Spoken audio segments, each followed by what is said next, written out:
দল বলে নয়, কংগ্রেস, সিপিএম, তৃণমূল প্রত্যেকেরই নির্দিষ্ট কিছু পদক্ষেপ গ্রহণ করা উচিত। সিপিএম এর উচিত ইমিডিয়েটলি বিকাশ রঞ্জন বাবুকে বলা যে তাদের স্ট্যান্ড পয়েন্ট নিশ্চয়ই যোগ্যদের বলি দেওয়া নয়।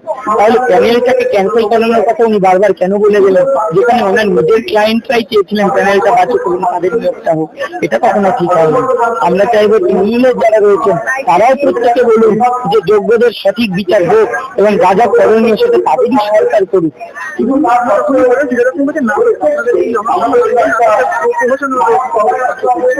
দেখুন, ওনার গায়ে যদি আজকে আঘাতটা লাগতো, ওনার মাথা ফেটে যেত, ওনার যদি চোখ আজকে উপরে চলে আসতো, হাড় ভেঙে যেত, তাহলে উনি হয়তো হাত কাটতেন, নাটক বলতে পারতেন। ওনার হয়তো সেই জোরটা আছে।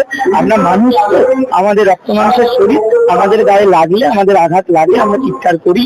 আমরা নাটক করিনি, এটা লাইভে দেখানো হয়েছে।